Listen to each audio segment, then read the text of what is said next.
Ramakatha Rasavahini, Prema Sudhamritavahini, Sathya Sanatani Dharma Swarupini, Shanti Pradayini Mokshakarini. Ramakatha Rasavahini, Ramakatha Rasavahini.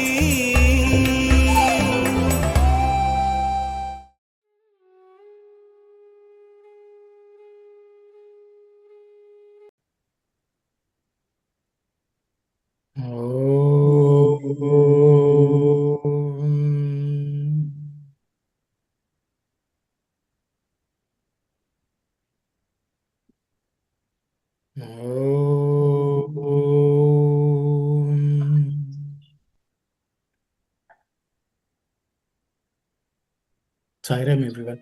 Just to recap where we were last week, Swami is talking about a question or doubt which Parikshit had. Swami is using that to explain certain truths which we all should know. Parikshit asks why the sages come and spend their time with the king and stay in the court of the king, and what's the significance. And then Swami goes on to explain through Sukha Maharshi the purpose of the sages coming and staying with the king for the purpose of setting right the kings, showing them the right way to rule the country, and through that there is happiness and peace in the country and around the universe. So I'll stop here. I will ask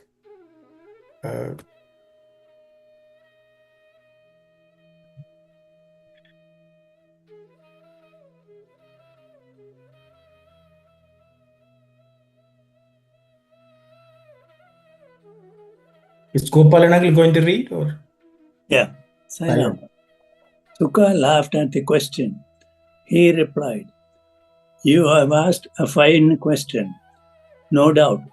Listen, the great sages and holy scholars will always be eager to share with their fellow men the truth they have grasped, the sanctifying experience they have won, the elevating deeds that they have been privileged to perform, and the divine grace that have been given, that has been chosen to receive. They seek nearness to those.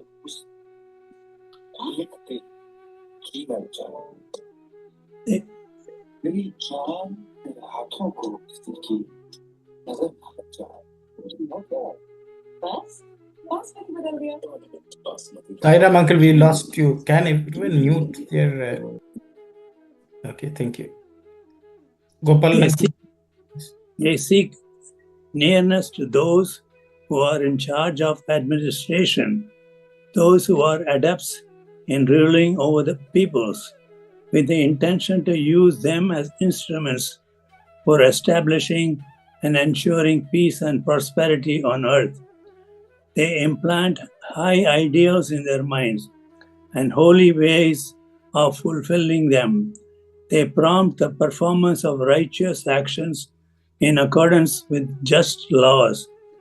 The monarchs too invite and welcome the sages, seek out the scholars, and plead with them to be in their courts so that they can learn from them the art of government and act according to their counsel.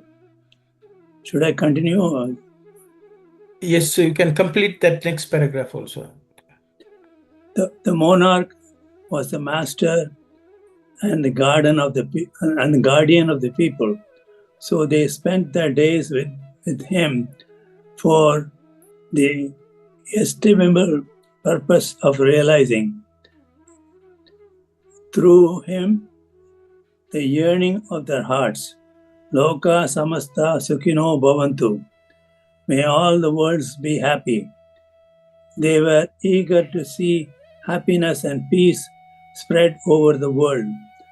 Therefore, they tried to equip the kings with all the virtues, fill them with all the moral codes of discipline, arm them with all branches of learning, so that they may rule the realm efficiently, wisely, with beneficial consequences to themselves and their subjects. Thank you very much, Uncle. We had read this and discussed. I think we read it in Telugu also last week. Yeah, correct. If anyone would like to share any thoughts about this, please unmute and speak if you have something to share or something you would like to discuss in these two paragraphs. Sai Ram, brother. Yes, Sai Ram, brother. I'm joining the first time, and so this is this chapter. This what we can see on the screen. Is this straight from the book, or is this your summary? It's from the book, brother. So what we are doing is we are just reading paragraph by paragraph the book, and everyone shares what they are understanding from these paragraphs. So it's actually a study of every sentence of Swami. It's not a summary. Oh, okay. So where did you get this soft copy, brother? We prepare it. Oh, so you have rewritten this thing. There are volunteers who prepare this based on the book. Okay, because I don't have a copy of the book, so I was going to ask, how do you? So this is exactly, and how could just like me get a copy of these things? We will ask somebody to share it in the. Actually, it can be found online as well. So we'll share the link with everyone. Okay. Thank you. I really appreciate this. Sai. Yeah. Sai Ram, yes. Sai Ram, I'm just wondering the significance of Swami moving from describing the beauty of Rama and his life suddenly to Parikshit and Sukha Maharishi. I'm not able to link the reading. Okay, very good question. Anyone would like to share what you think? Why Swami is suddenly? Yes, Sai Satish, please go ahead. Ramana. So I think all of this discussion basically happens when Sukamuni comes and he's discoursing. It's about Parikshit. He's got cursed. He's supposed to drop his or be bitten by the snake in 7 days' time, and that's when he goes to the banks of the river, and Sukha Mahamuni comes there, and so it's a series of questions posed by Parikshit, and I think from and Anna, you could correct me if I'm wrong. Basically, he poses questions about all about Lord and the devotees of the Lord, and I think as that interaction whole goes about and all of those avatars of the Lord is covered, the part of even Rama avatar comes, and that is where this whole flow of Ramayana happens, and Swami is putting it in that context. I think this covers all of the aspects of the Ramayana, and then likewise from which the Ramakatha Rasavahini happened, and subsequently the life story of Krishna, which is covered in the Bhagavata Vahini. Sai Ram. Thank you very much, Sai Satish. I think Rohit. Yes, Sai Ram, uncle. So I think here, is it possible that Swami here is trying to tell us how Rishi Valmiki came across the Ramayana? Because I have always personally wondered how the timeline is a bit confusing, right? So when Valmiki Rishi when he was a dacoit and he was a bad person, he was asked to chant Mara Mara Mara and becomes Rama. So that means Ramanam was already a sanctified word at that time. So, but then Maharishi Valmiki also wrote the Ramayana. So these things are happening simultaneously. So here where Swami says the great sages and holy scholars will always be eager to share with their fellow men the truth they have grasped. So could it be possible that Maharishi Valmiki actually discovered the Ramayana through his sadhana and shared it with the world? Is it possible? Or how would that work? I've always wondered. Okay, thank you Sai Ram. very much. It's a good question. I will ask anyone who is here would like to share anything. Was Valmiki a contemporary, or was he someone who came about afterwards? Anyone who has something to say? Brother, Yes. Sai Ram, brother, I also would like an answer to that question I would have asked. And I'm so pleased that I am in a group of people like us that who are able to raise these issues, because all my life, I've been reading Ramayana, of course, the English version of it. And I want to ask a question, please don't mind me asking, it might be a silly. All these things happened, or it is just written about? Okay. Yes, Sai Satish, please go ahead. Ramana, I'll first go to what Brother Rohit had raised. So we know that Mother Sita went to Sage Valmiki's ashram. We know that Lavakusha were born there and learnt all of the Ramayana from Sage Valmiki. So that point makes Sage Valmiki very much a contemporary of Lord Rama. But at the same time, if we are to look at how Sage Valmiki became the sage that we know of from starting off from Ratnakara, it clearly says that the potency of Lord Rama's name was known far before Lord Rama's birth. And that is where I think Sage Vashishta also gives the name of Rama to the Lord when he's born, because the name by itself was known to have that power, that glory, that grandeur.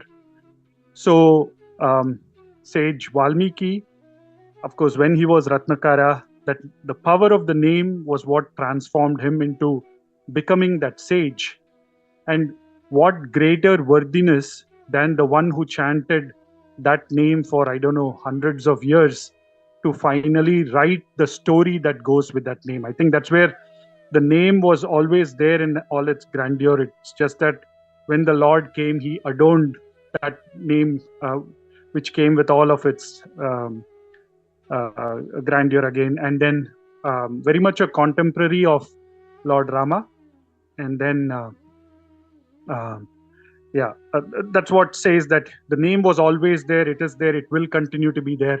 It's just that when the avatar came, he took upon himself that name. That is for Brother Rohit's question. And for the one that was raised again following, is it all true? We verily know how going with our Lord Sai Rama, how for every part of that story of Lord Rama, Swami has created each of those, whether it was Mother Sita's Chudamani or Rama's ring or Ravana's necklace, and so many other things that Swami has brought forth from the Ramayana, clearly showing to us that it's not a story of the bygone days, but people, Lord Rama, Mother Sita, Hanuman, literally everybody was a being who walked this earth and lived all of that which Swami is essencing in the Ramakatha Rasavahini. I'll just stop there, Sai Ram. Thank you very much. Thank you. Thank you, brother. Thank you. Thank you very much. Anyone else would like to comment? Sai Ram, also, I think Brother Narendra Reddy missed a couple of weeks program because Swami, while starting this, doing the Ramakatha Rasavahini, he himself said, don't read this book as a story. And you have to believe, you have to relish what has happened, what is the qualities which is brought out by Rama into us. That he has already told in the beginning. So that's why the question came up, I think. That's what I believe. Sai Ram. Thank you very much, brother. Anyone else would like to share? Yeah, Yeah. the answer, dear uncle, is actually in chapter 2, I believe. Swami does say that it's not merely an event in history. So Swami goes beyond that. So Swami is saying that it's not just merely an event in history, but it's an advent of an avatar. So it's actually there in chapter 2. We will reach there for sure. So Swami has answered this question in chapter 2. Okay, thank you. Yeah. Yes, Auntie. Yeah. Actually, in the Ramayana and Mahabharata are known as itihasas. Itihasa means it happens like that. And sage Vyasa and Valmiki lived in that period. They didn't imagine anything or something. They have seen. They were the one of the characters in the story. So it was a real story. Other this is the difference between Ramayana, Mahabharata and other Puranas. In Puranas, maybe some imagination may be there, but in Ramayana written by Valmiki and Mahabharata written by Vyasa are true. They were contemporaries. They lived in that period. Like Sri Kasturi Garu, right? Satyam Shivam Sundaram will become the Ramayana and Mahabharata of the future. So maybe something like that, right? Could be possible. Yeah. Thank you. Thanks everyone for sharing. I will go back to Uncle and Shankarana's question. I think that has not been answered yet, well, fully, I guess. Saishan, can you go to the previous slide if it's possible? Yeah, so one more, please. Okay. See, Swami, in the 2 slides before, you can see, Swami is talking about Shravana. See, if you read the last paragraph here, Swami said, those who seek the Karunarasa in Rama fruit should concentrate more on the central narrative than on the supplementary details that embellish or encumber it. Listen to the Ramayana in that mood. That is the best form of Shravana, process of spiritual listening. So what Swami says, now once he has said this, he is giving an example of Parikshit, because Parikshit is the best person who exemplified what is Shravana. So as you can see, the next slide. So as you can see, right away Swami goes to Parikshit. See, so what Swami wants to drive home to us is how Parikshit listened. Because Swami is telling now he is going to start going through the Ramakatha Rasavahini, but he wants us to listen to it properly. Just the way Parikshit also listened to Sukha Maharshi, asked questions when things were not very clear, so that with a yearning to understand it more, so that his devotion and his remembrance of the Lord will be more enhanced. So Swami is giving an example of what type of questions Parikshit asked. And he listened to Sukha Maharshi. So he is giving a very nice example of how we should listen. So Swami is basically wanting us all to be like Parikshit. And then Swami is using that opportunity also to tell what kings did, what teachers did. And also, now if you go back to, Swami is basically saying, just the way monarchs sought out rishis and asked for guidance and made sure that their life was led in such a way that it's for the welfare of the entire world. So that means we also have to study Ramakatha Rasavahini not for just enjoying the story, but to learn something and also make our life better and work for the peace and prosperity of everything in this world. So Swami is driving home. So it is just not listening to a story and going. So, but what the rishis did, what the kings did, and how Sukha Maharshi taught and how Parikshit listened. So all these are being brought out by Swami very, very beautifully. So it all means that after reading this, next day, tomorrow, we should, after reading, we should be able to practice it.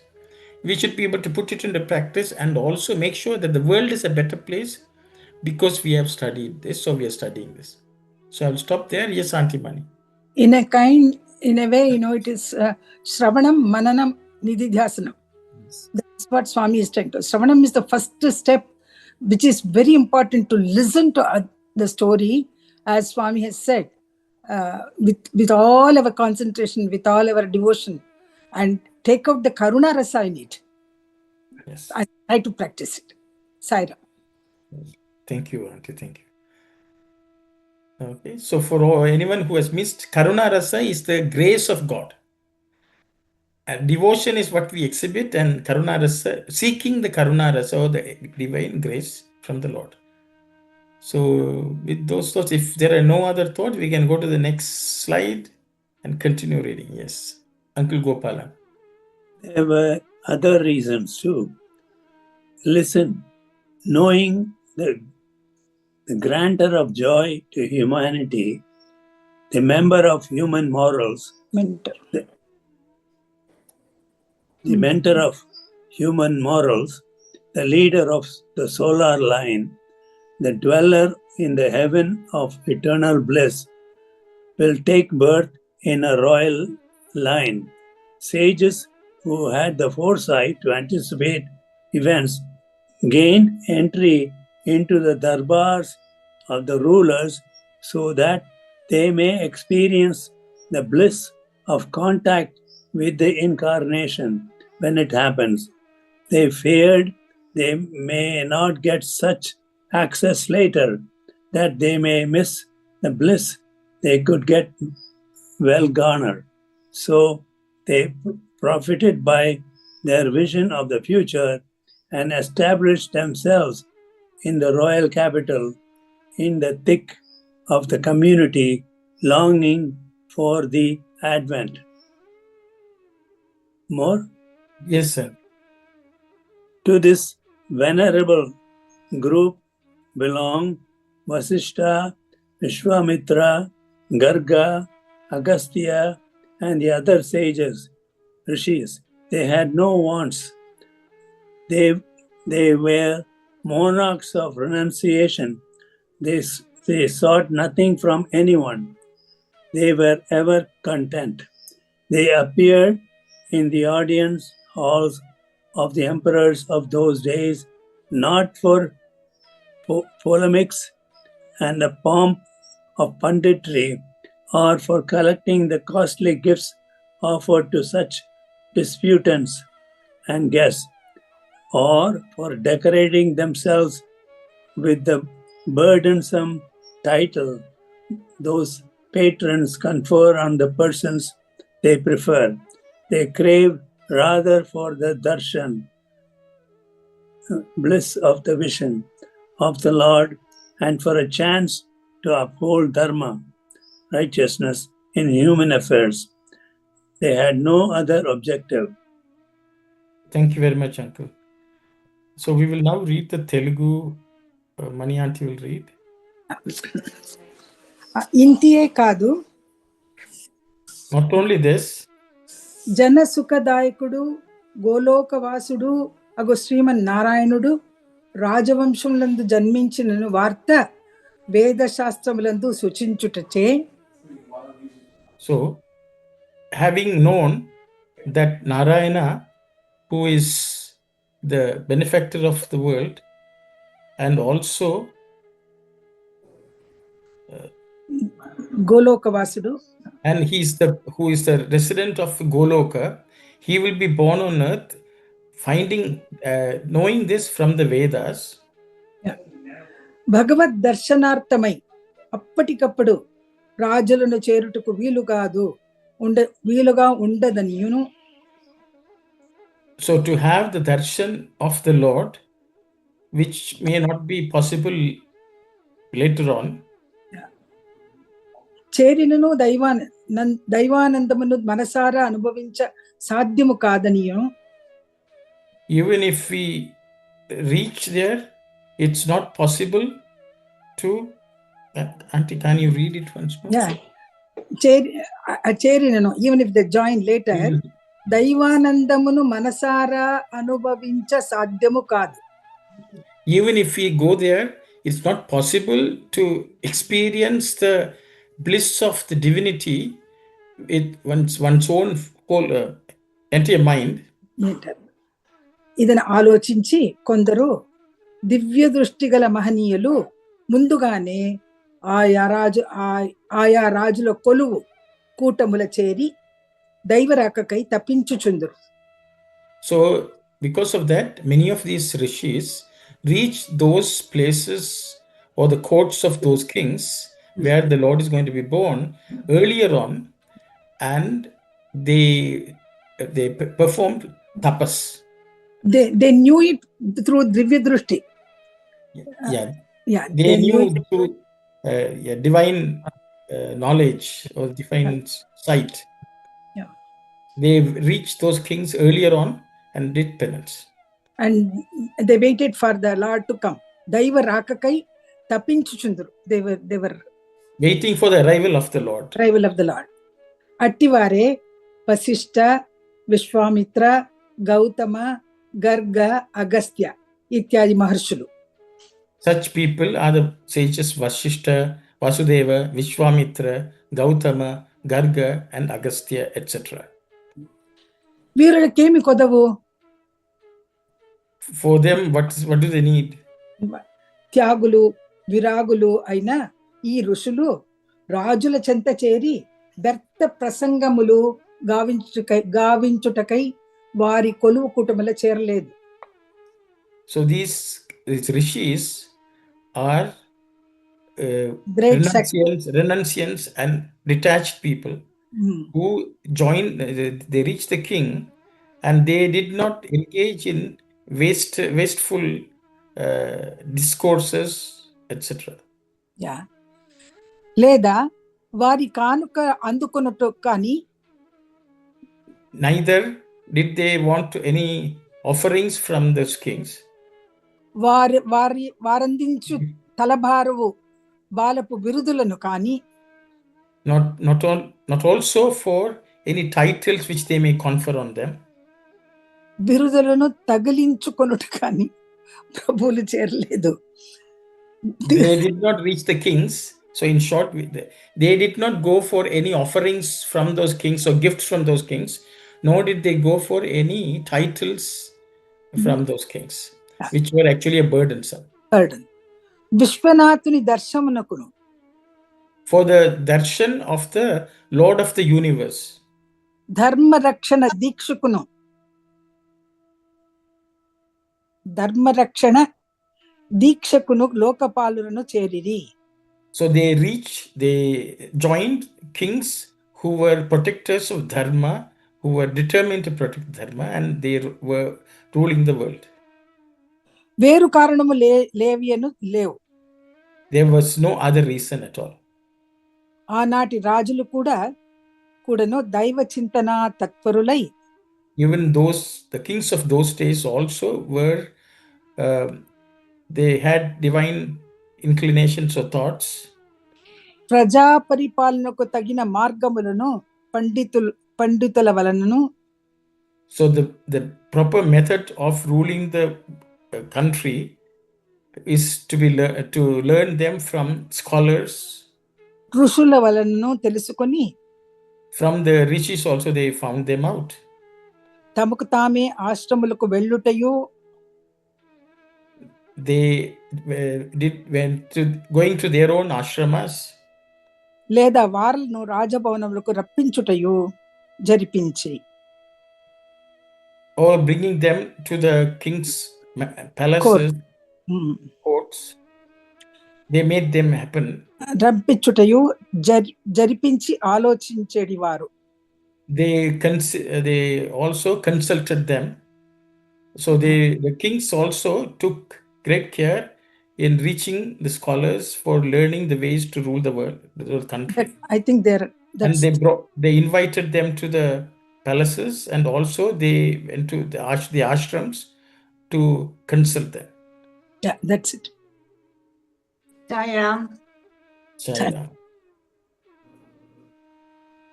I don't know. So Yes, can I speak? Yeah. Yes, please go ahead. In short, what I have learned is the kings as well as all the sages, the scholars, their main focus was the Lord. To get the grace of Lord and to follow the Dharma. So the kings needed someone to guide them in the right way so that they can rule the country according to Dharma. At the same time, these sages, they had one pointed devotion.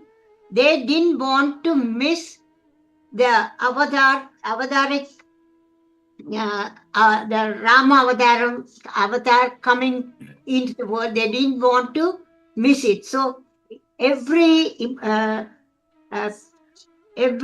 point they wanted to be there, closer to that area, that places, so that they will not miss out, because they were so devoted to Lord. So in other words, it is showing us whatever Baba has told us earlier, the unshaken faith, getting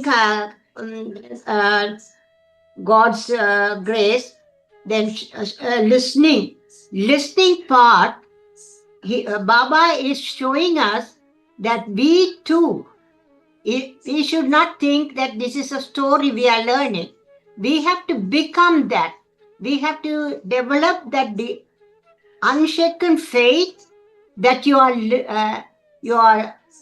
learning about an avatar, and every aspect of how the situation was, we have to go to that period, Treta Yuga, and feel it, how would have been for us. So Baba, suddenly he brought all these things to show us the good.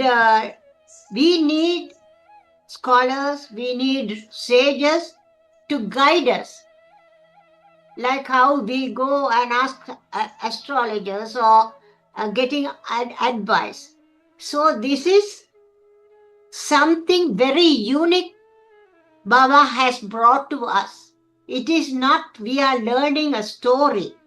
We have to create and be in that Treta Yuga situation with devotion. This is what Baba is trying to create in us. Thank you, Sai Ram. Sai Ram, thank you. Yes, Saishan, please go ahead. Sorry, Uncle. I just wanted to clarify the one translation for, I think it was after, so to have the darshan of the Lord, which may not be possible later on. If we go there, it is not possible to experience the bliss of the divinity with one's own entire mind. Uncle, can you just clarify that by going, when you said... so Swami is saying that it is not easy to experience the bliss which one can get from an avatar, even if one reaches the divine. So that means like in the presence of... Even if you reach the presence of the Lord, it is not easy for one to experience that bliss in its completeness. So realizing this, the rishis went ahead and did tapas and waited for the Lord. So what Swami is saying, even the rishis were sure that they may not fully experience, they may not be capable of experiencing. So they prepared themselves beforehand itself by going there and spending time waiting for the Lord and doing tapas. With a yearning they were waiting. So you can say they were waiting like Shabari or anyone for the day the Lord is going to come. So they went much ahead. years before the Lord, and they waited and waited and prepared themselves so that when the Lord came, they'll be able to make the best of the Lord's presence and experience that bliss to the extent possible, greater extent possible. I think that's what I understand. I will ask Mani Aunty to see if what I said. Yeah. See, these people had the foresight that the Lord is going to come. So they wanted to experience that childhood leelas, what we call leela. Bhagawan, whatever he does, it's called leela. So those leelas, they wanted to completely enjoy them and then go through the experience. So they reached the courts of these rishis, these kings, so that even before the avatars came, they knew that the avatar is going to come. So right from the day one, they wanted to be there with the Lord. Sai Ram. Sai Ram. Sai Yes, Ram, Aunty. no? Yes, Isn't wait. it the same thing happened when Baba was about to come from the Bharadwaja Rishi's lineage? The sages, the scholars, they prayed and yearned so much that Baba decided to come before when there were so many. That's always the case with avatars, Aunty. So, Sai Ram. Thank you. Shankarana, please go ahead. Yeah, just out of curiosity, Bhagavan has said Vasishtha, Vishwamitra, all those rishis were eagerly waiting for Bhagavan's avatar and taking part of his life, taking part in his life or enjoying the life of those avatars. Swami has anywhere said about Shukracharya, why did he link himself to Asura Kula and then those demons kingdom only he was associated? Okay, very good question, Anna, but it's not mentioned here, but anyone would like to answer that question? Why Shukracharya didn't come here? He was not looking for God. I think that's the question Shankarana is asking. Anyone who would like to share any thought?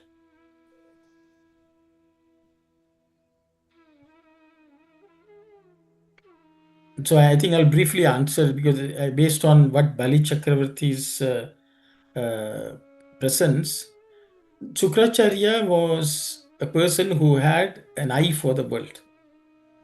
So what happened, even though he was teaching the best of knowledge to his students, he was still interested in the world.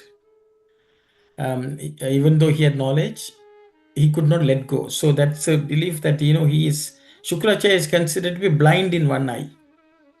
So that's a story that he tried to block Bali from, pouring the water and offering to Vamana.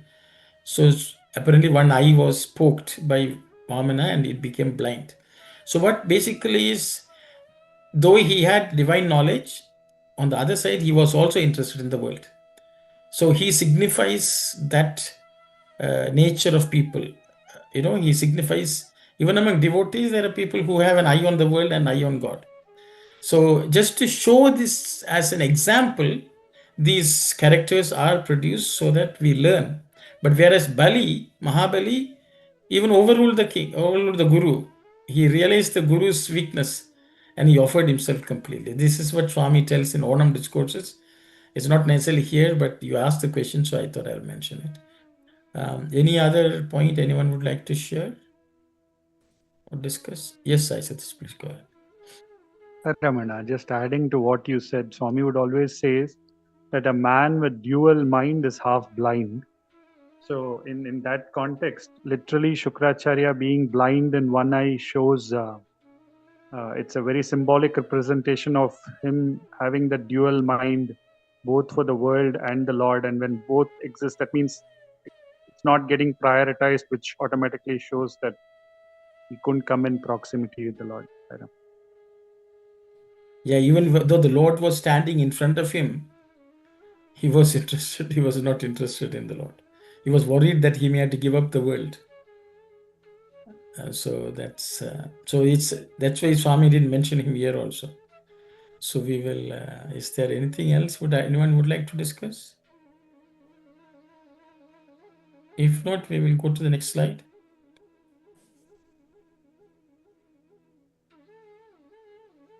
The kings too in those days were immersed in thoughts divine. They approached the hermits and sages in their retreats in order to discover from them the means of making their subjects happy and content. Often often they invited them to their places and consulted them about ways and means of a good government. Those were the days. Those were days where there were sages with no attachment to self and scholars with no craving for power. Such were the men who tendered advice to the kings. As a consequence, there was no lack of food or clothing or housing or good health for the people of the realm. All days were festival days. All doors were decorated with green festoons. The ruler felt that his most sacred duty was the fostering of his people's welfare. The subjects too felt that the ruler was the heart of the body politic. They had full faith that he was as precious as their own hearts. They valued him as such. They revered him and paid him the homage of gratitude.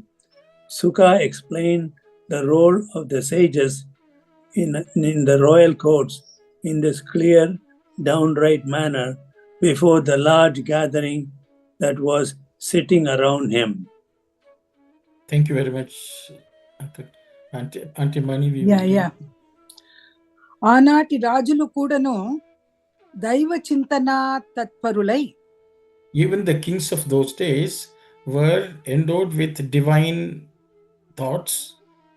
ప్రజా పరిపాలనకు తగిన మార్గములను పండితుల వలను ఋషుల వలను తెలుసుకొని, having learned the appropriate method and the way in which they have to rule the country from the scholars and the rishis, లేదా వారులను రాజభవనములకు రప్పించుటయో జరిపించి ఆలోచించిండేవారు. So either they invited those rishis and the scholars to their palaces and also consulted them. ఆనాడు స్వార్థరహితులగు ఋషులు, those days the rishis who were totally selfless, అధికార వాంఛారహితులగు పండితులు, scholars who were not interested in any powers or positions, రాజులకు సలహాదారులుగా ఉండుటనే, they were people who were supporting the king. ఆనాడు తిండి గుడ్డలకు కానీ తీర్థగృహములకు కానీ ఎట్టి కొరతయో లేక, those days there were no shortage for food or clothing or water or homes. There were no shortage. Without those, నిత్య కళ్యాణం పచ్చతోరణములతో ప్రజాక్షేమమే ప్రభువు దేహముగును.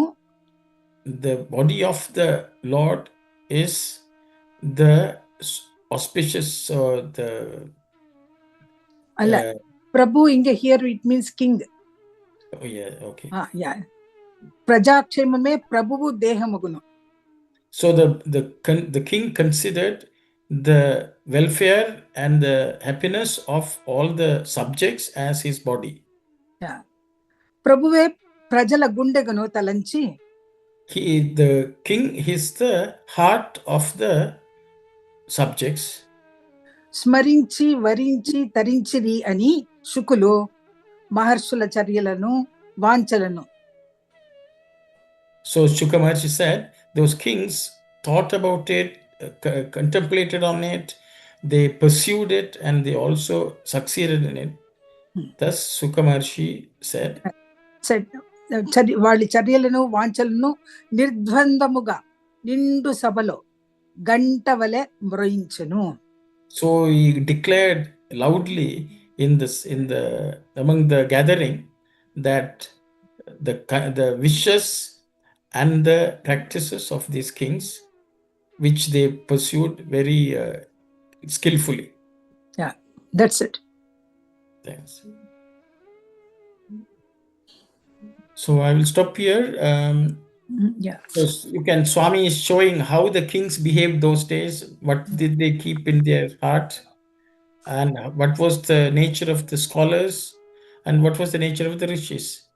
Selflessness, not craving after position, power, always working selflessly for everyone's benefit. So Swami is nicely explaining that. I will stop here. Anyone would like to discuss any points?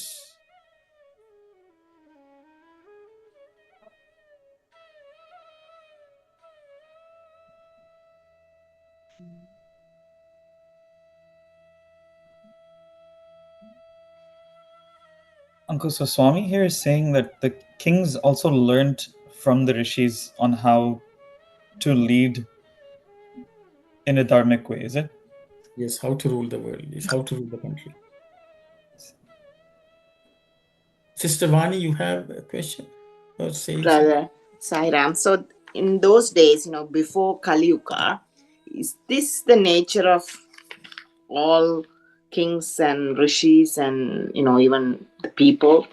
Only after the Kali Yuga came, the nature of the kings or nature of people had started to change.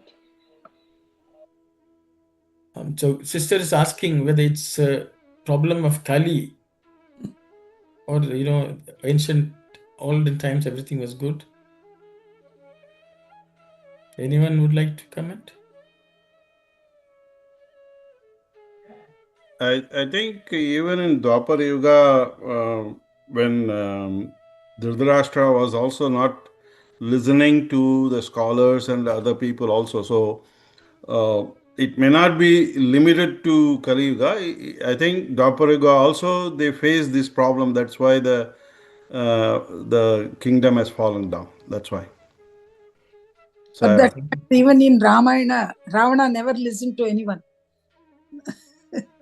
Yes, exactly. Thank you very much, Auntie. Swami has covered this, sister, in some of his discourses. Swami says the yuga, it depends on what's the state of mind in which we are.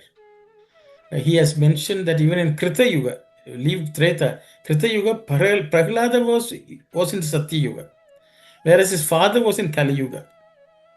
Okay, he was always afflicted, he was always after wealth and things like that. So in all time periods, there were people of all kinds. But the reality is, there were majority of people were much more dharmic in those times compared to what is it today. I think this Swami has said. But however, we can live today also in Sathya Yuga. Today also we can live in Treta Yuga. Today also we can live in Krita Yuga. So it is not a linear time. There is different people live in different yugas at the same time. So this is something which Swami has covered at some places. But the reality is chronologically, now it's Kali Yuga is considered, and so there's large portions of population is adharmic. I hope that answers your question. Thank you, brother.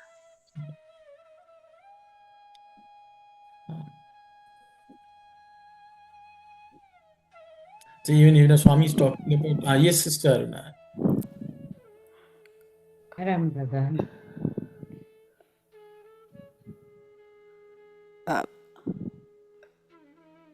Sai Ram, brother, can I comment? Yes, sister. Yeah. Yes, sister Anandi. Sai Ram, brother. I'm just thinking, because of some the sages didn't have the crave of power and their attachment, how that is related to that they are saying there's no lack of food, clothing, and housing, and all those things. How that is being a consequence of that. So I'm trying to understand how that is coming as a consequence. Very good question, sister. Thank you, Sai Ram. I don't know if Sister Anandi has an answer for that or a question. Sister Anandi. That's the question I wanted to understand. Sai Ram, I don't have the answer for Sister Aruna's question, but I thought myself, part of my thoughts you have already expressed.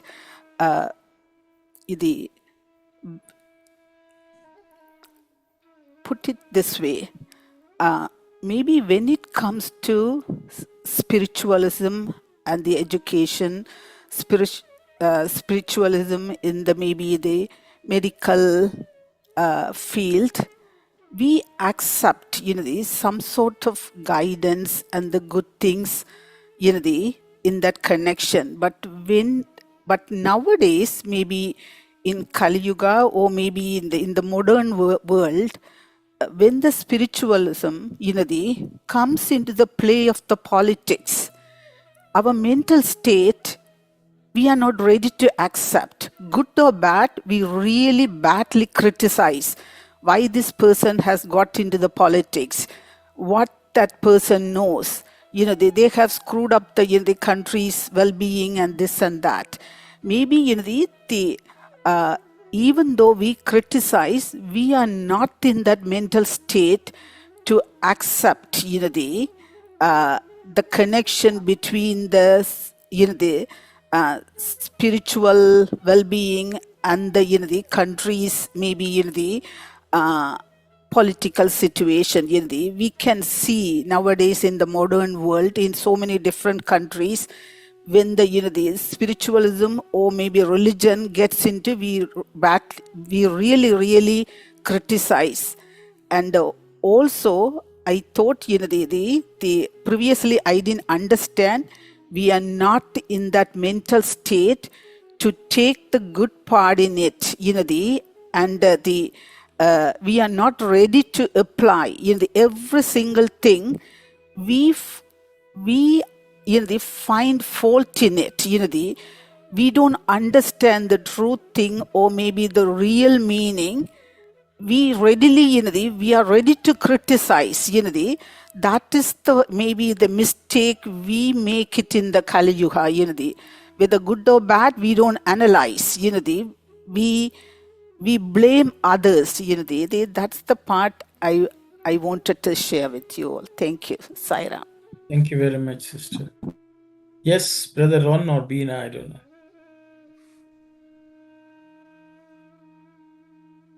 I think they had raised the hand. Ron or Bina? I think we lost them, so no problem. Yes, Sai Satish, please go ahead. I was just going to say to Sister Aruna's question that basically the microcosm reflects the macrocosm as well. And Swami also says, Dharmo rakshati rakshitaha. So in that context, as we sow, so shall we reap. If all the subjects consider the king as the heart and the king considers the subjects as his body, and literally that kind of a truly symbiotic relationship exists, then it is like each and everyone lives for the other and all live for God. That kind of a framework gets created, or that ecosystem is in place. And again, the king is also being guided by the wisdom of the sages. So in terms of the whole of the population doing the yajnas and yagas in terms of their offering their gratitude to the Lord constantly, which in turn ensures, Swami would also say in the discourses that much of this yajna and yaga is done, the smoke coming out of that is ultimately, that is the one that goes and forms the clouds and comes down as rain, and that rain again You helps missed, the, yeah. with Yes, you can just say that.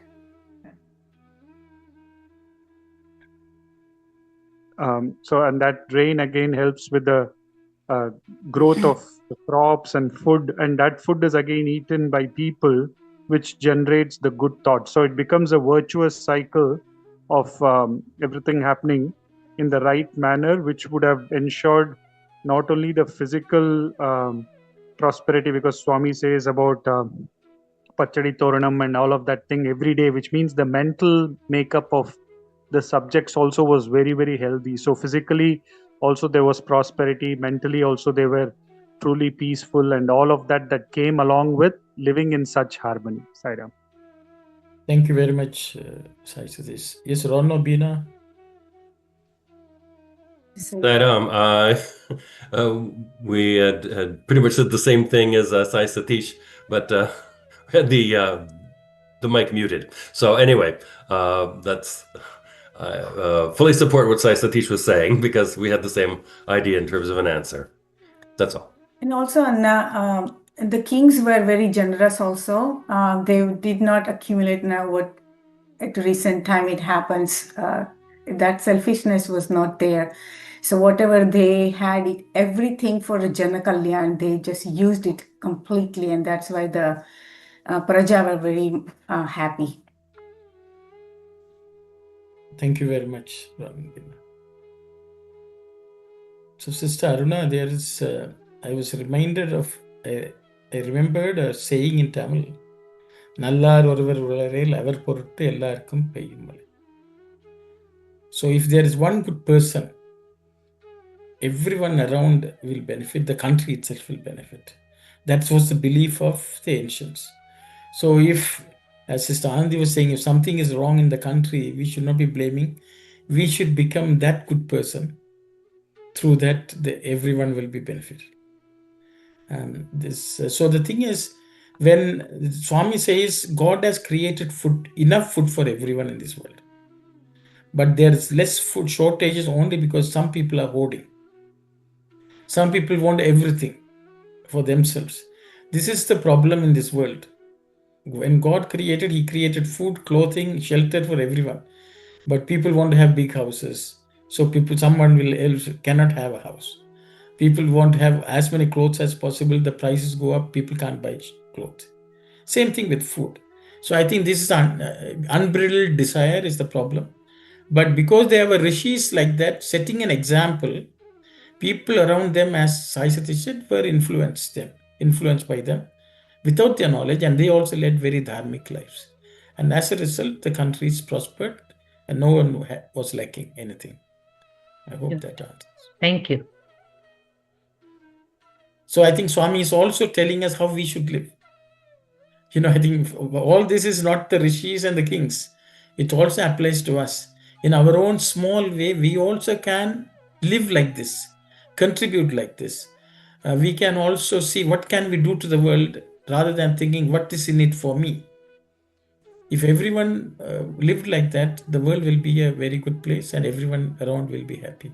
So I think that's what Swami is trying to tell us through the words of Shukra Maharshi. Yes, Sai Satish. Sai.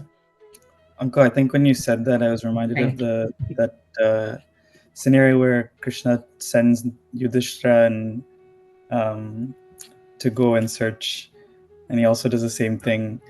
That story came to mind when you said Duryodhana and so on. Yeah, Duryodhana. And, yeah. Thank you. Sai said, why don't you tell the whole story? No, I'll let Uncle say it. Uncle, you share. Any volunteers to what Sai said? I really want to know the story. What is you are referring to? Why don't you tell Appa? No. Any volunteers? Why don't you tell? Okay, so everyone is hesitating. Thank you, Mala. So what's happened once before the war happened in Pandava, the Bharata war? Krishna called once Duryodhana said, I have a job for someone, the best person in the world.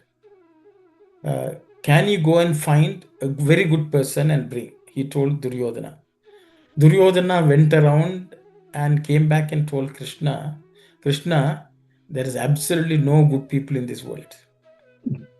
If at all you want somebody who's reasonably okay, maybe not the best, that's me. So you can use me. That's what Duryodhana said. So then Krishna said, okay, you go and wait, I will call you. And then he called for Dharmaraja. And yeah, Dharmaraja, I want a really bad person for something. Can you go and find a really bad person? So Dharmaraja went around everywhere and came back and said, Krishna, there are no bad people in this world. If at all there's anyone bad, it's me. So you can use me. So ultimately, everything in this world is our own perception. Whether even shortage of food also is our perception.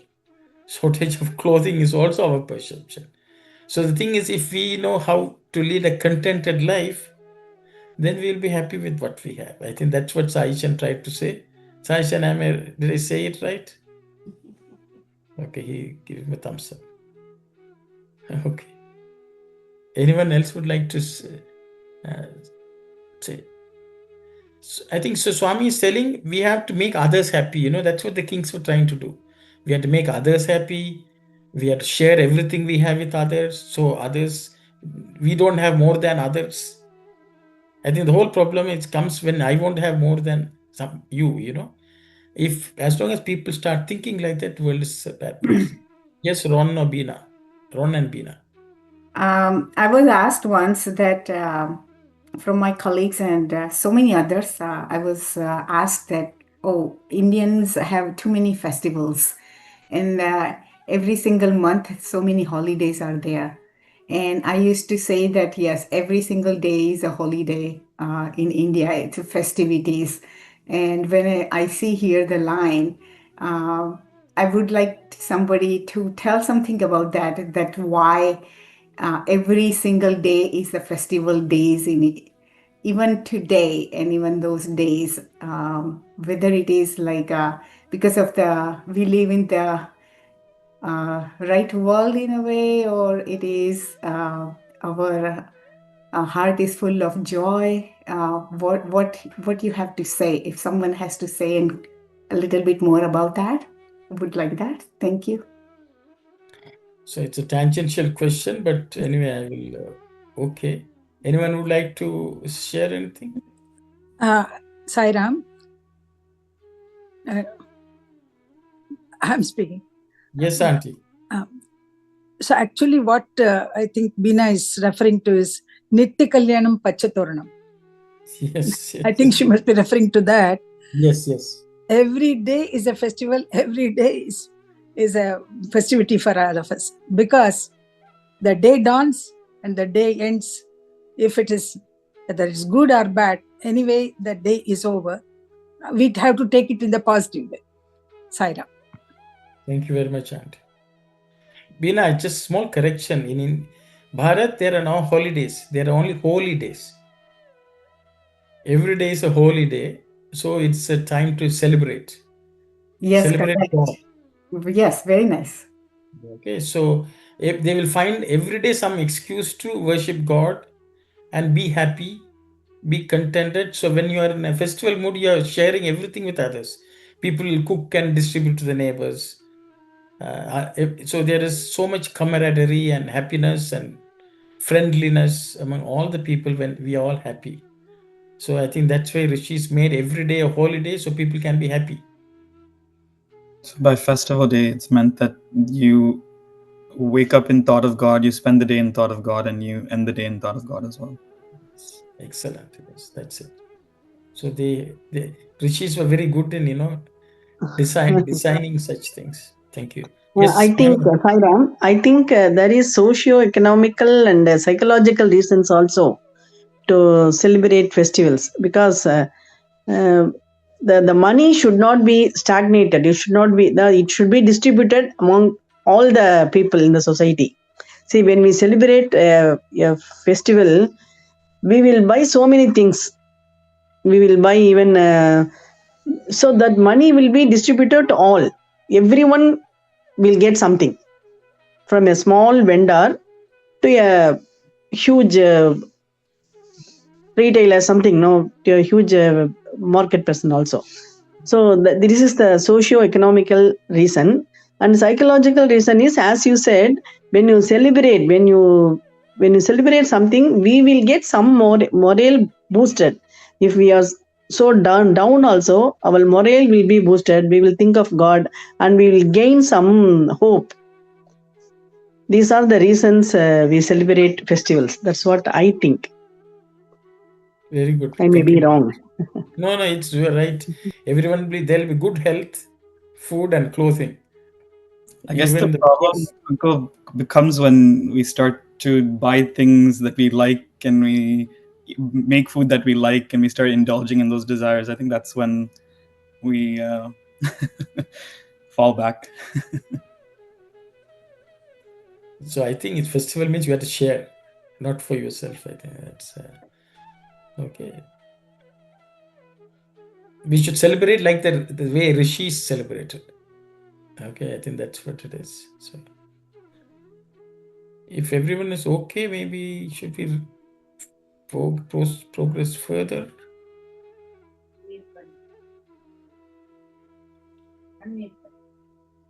Have you noticed this? Whatever is done by the great, whichever company they chose, they will ever be on the path of righteousness, on the path of the divine. Their acts will promote the welfare of the entire world. So, when the Ramayana or other narratives of the divine are recited or read, attention must be fixed on the majesty and the mystery of God, on the truth and the straightforwardness that are inherent in them, and on the practice of those qualities in daily life. No importance should be attached to extraneous matters. The means and manner of the execution of one's duty is the paramount lesson to be learnt. God, when appearing with form for the sake of upholding Dharma, behaves in a human way. He needs must, for he has to hold forth the ideal life before man and confer the experience of joy and peace on men. His movements and activities, leelas, might appear ordinary and commonplace to some eyes, but each of these will be an expression of beauty, truth, goodness, joy, and exaltation. It overwhelms all the agitations of the mind. It will captivate. It will overcome and overwhelm all the agitations of the mind. It will tear the veil of illusion. It will fill the consciousness with sweetness. There can be no ordinary and commonplace in the careers of avatars. Whatever is seen and taken as of that nature is really superhuman, supernatural, deserving high reverence. Thank you very much, Uncle. I think one line you may have missed. It will captivate the world with its charm. It will purify the heart that contemplates it. Okay, Auntie, we will read the Telugu. You have to unmute, Auntie.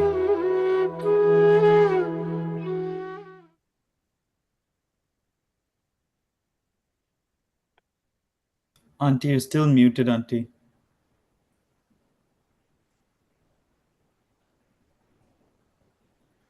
Still muted, Auntie.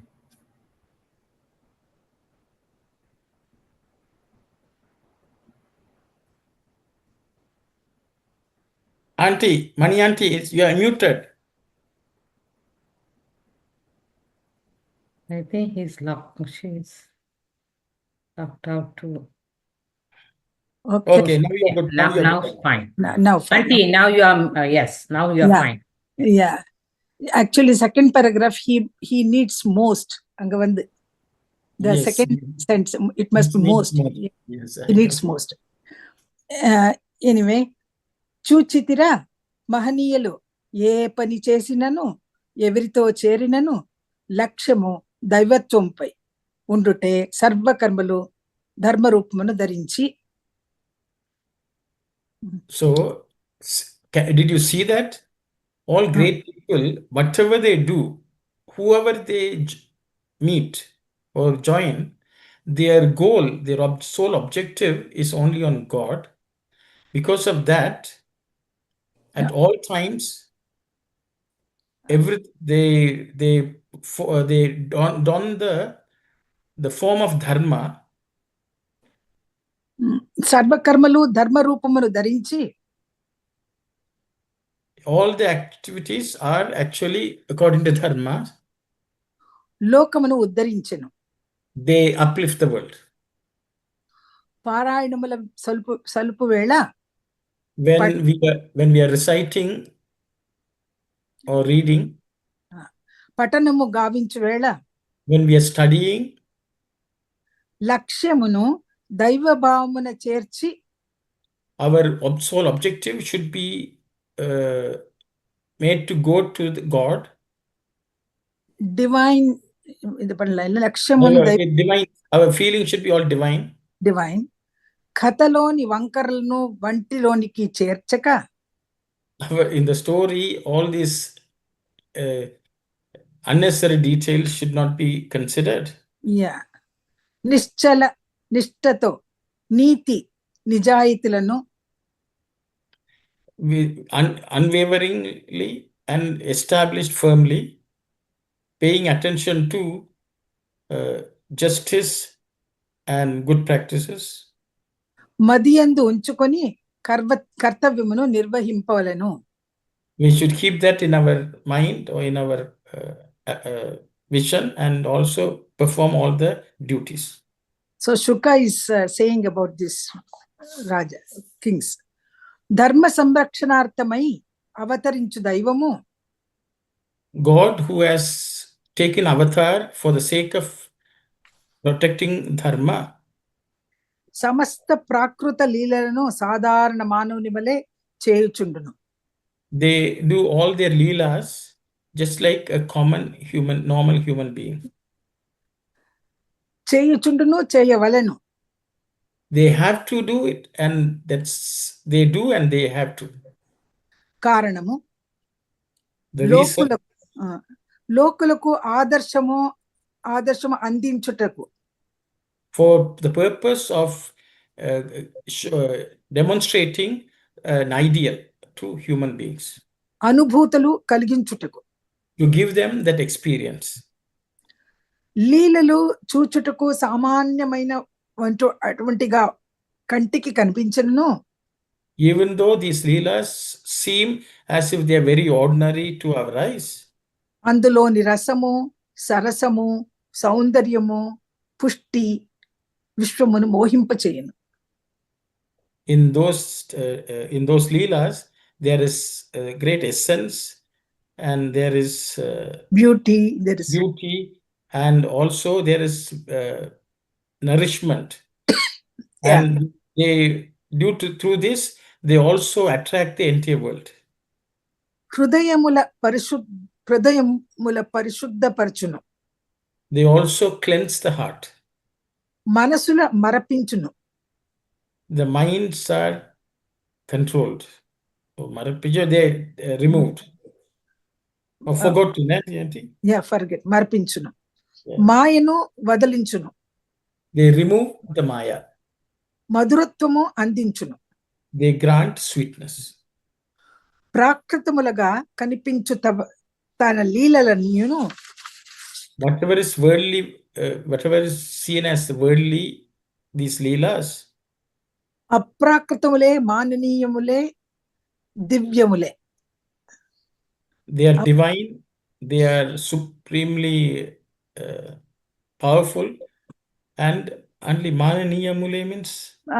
Common thing. Common Mananiyalu. Just like Yeah, so they are human, but they are divine.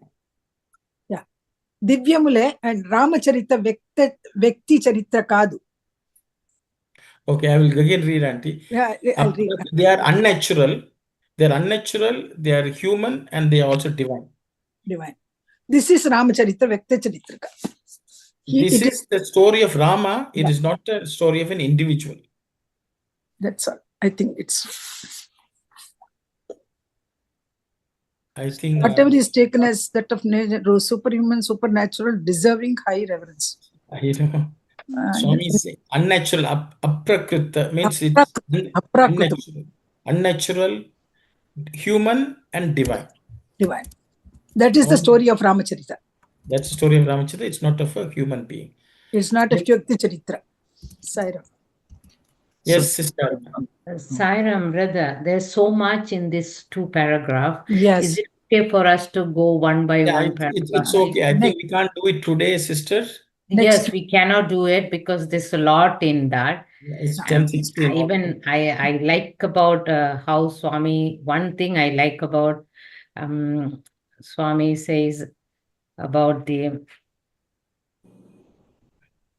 straightforwardness that inherited on them, that qualities that we Niti Nijayati, I think that's what is. Yeah. So yeah, I understand we don't have enough time to discuss. Yeah, we can discuss next. I'll leave it as it is. Yes, thank you, Sarah. We just read and listened. I think we can come back. I think we will also arrange to send soft copy of the chapter to everyone or the book, so everyone has some copy to read. Yes, Saishan, you have something to say? Just want to clarify. So the one line, unwavering and firmly established, paying attention to justice and good practice. Justice, by justice, is it Dharma? Niti Nijayati, Niti means justice, means be leading a just life. Following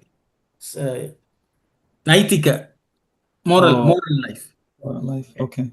We will discuss this in detail next time. We will take apart each word and discuss. Brother, just one more thing, brother, just to discuss for the next time. I just wanted to understand.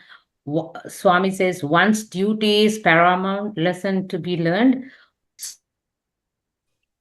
No, you have, sister, your duty is to unmute first. You are muted. Okay, please repeat what you said. Am I muted now? Now you're unmuted. You're okay. Halfway through, you muted yourself. Okay, brother, no, I was trying to tell that the last sentence, Swami says about one's duty, right? And after this, I am confused. Which duty comes first? Is the home, like, you will have a duty at home. At the same time, you have taken up a role and there is a duty. So which duty you think is get priority over the other, like something where you will find the, draw the line on that to understand more from here. So I will discuss next time. Thank you, Sai Ram. Sai Ram, sister, Sai Ram. Sai Ram, everyone, thanks for joining with us, and we will send the material distributed to everyone. And online also you can find it. If you go to, there are multiple places, we can provide links. I think our media center will make arrangements for you all to access it. Okay, Sai Ram, everyone.